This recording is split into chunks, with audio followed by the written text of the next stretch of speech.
prior to last Friday's game at Sierra, I had already been predetermined that you guys were going to go without Wyatt, Wyatt Young. Right.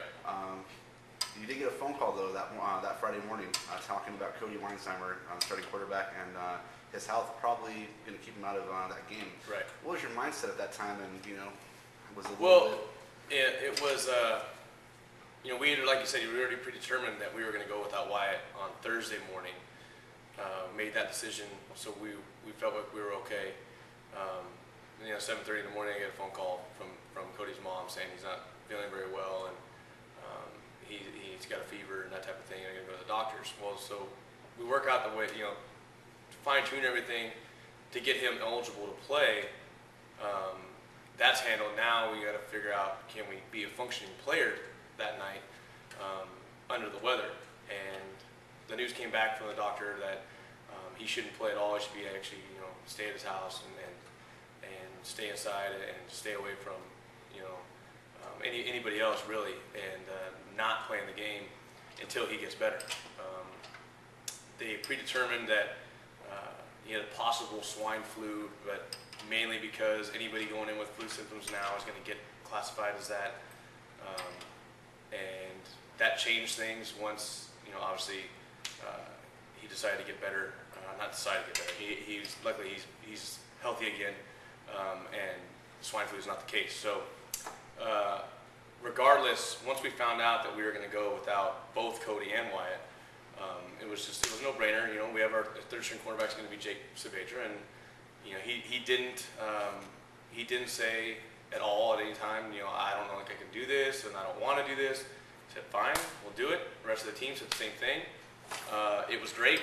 The guys rallied around him, and we didn't second guess anything for a minute. We obviously changed some things, and there were some plays that we can't run with him, and it's very basic, our offensive set at that point, but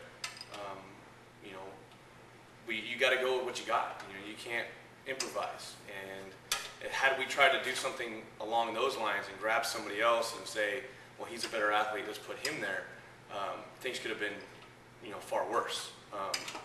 It didn't work out in terms of our end result, the win-loss, but I thought overall, as a staff, we were extremely proud of the way Jake handled it, the way the team handled it, and they didn't quit. It didn't work out, but it was an interesting situation Friday, and it's just one that you can't really prepare for that. Monday we weren't thinking, well, what would happen if we didn't have our first two guys? Well, let's work that scenario. There's so many scenarios that you'd be practicing forever. You can't come up with you can use your imagination to come up with some wild ones, and 99% of the time they're not going to happen. So we did what we could with that situation, and I was extremely proud of the way that everybody handled it. Yeah, talk a little bit about that. The kids going into the game, finding out, hey, we're going to be without, one of our top receivers. We're going to be without our starting quarterback. Right. Talk about them responding to that adversity and really keeping the game close, 7-0 at halftime. Yeah. Well, when they found out, and I broke the news to them in our 7th period class, and we had a minimum day, so it was before noon. Just before noon is when they found out. Nobody questioned anything. It was just like the first thing that came to their head was, well, we got to run the ball hard. We got to block, harder. We got to try and use the ground game, because we all know Jake's not a drop back passer type of guy. So that's what we were going to do. Running back stepped up. I was extremely proud of the way Nate Shelton played. For going against 10 guys in the box and blitzing all over the place and that type of thing for majority of really the whole game, for him to rack out 160 yards on the ground and 20 carries, I thought was great. That showed me a lot. What he did, and it wasn't even a stat thing, what he did before the game showed me a lot about Nate. He took Jake aside and asked him, okay, what are you going to do during individual time? He said, well, let's go over and work some exchanges. Let's get better, because we're going to need each other tonight. Let's go over some of this stuff and get up to speed. That was just one little glimpse of a senior becoming a leader in that one little instance.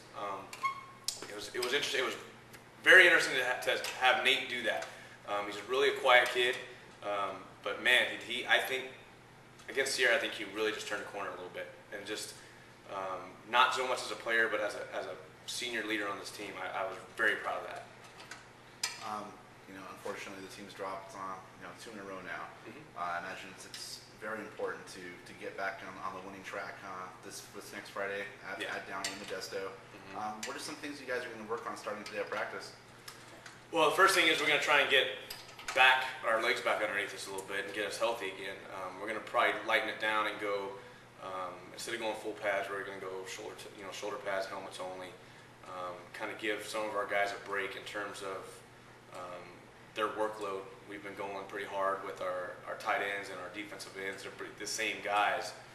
So we're going to tone that down a little bit. But try to cut some things out here and there. If we can get out early today, it'd be great.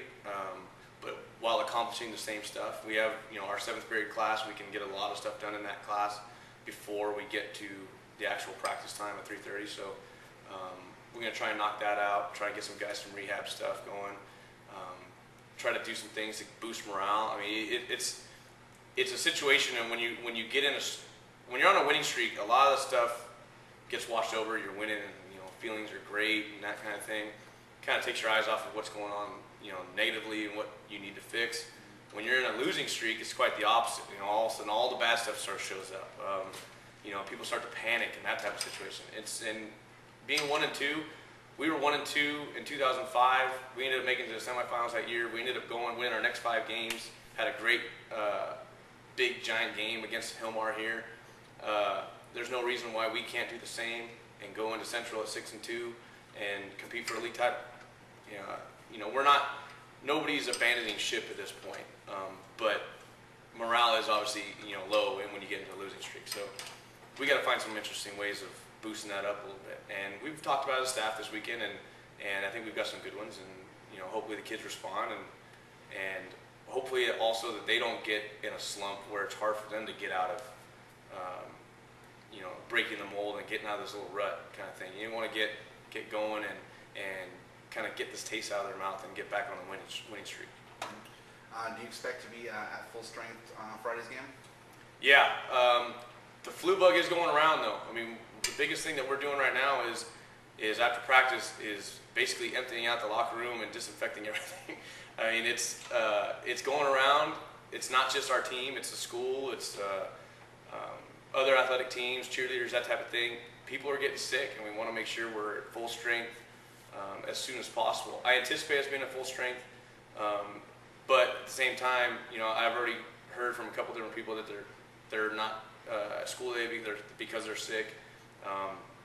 It looks like it's about 24, 48 hours for what's actually going around right now, so that's a good thing in terms of being able to get people back. But it can also happen in a heartbeat. Thursday walkthroughs, we were fine. Friday morning, we were a little bit under. So that's going to be interesting to see how the rest of the week plays out.